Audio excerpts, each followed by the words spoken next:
According to the National Crime Record Bureau, NCRB, Report 2022, cybercrimes against children have substantially increased compared to the previous year's statistics.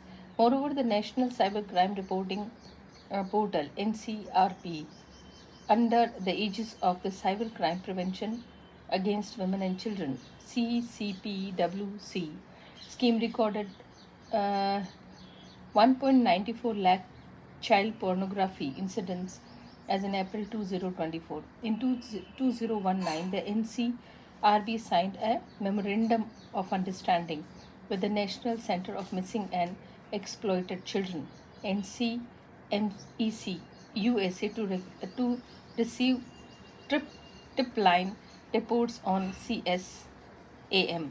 As of March 2024, 69.05 lakh cyber tip line reports have been shared with the states and union territories concerned. The statistics underscore the gravity of CSAM as a serious threat to child's right of life and dignity in India.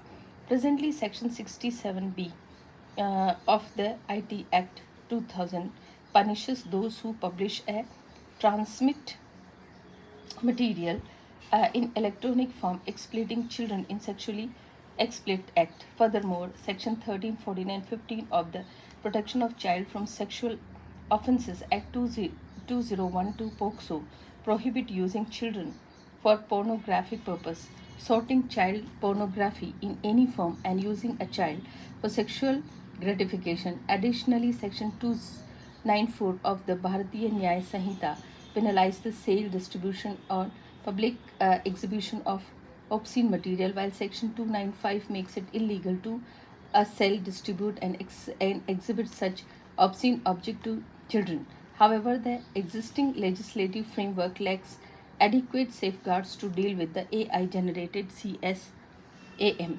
A plan to follow the existing legislative and policy framework in India need to adopt a futuristic challenge by making suitable changes. First, processed by the NHRC advisory in October 2023, the definition of child pornography under POCSO Act must be replaced with the phrase CSAM to make it expensive. Second, the term sexually exploit under Section 67B of the IT Act must be defined to enable the real-time identification and blocking of CSAM.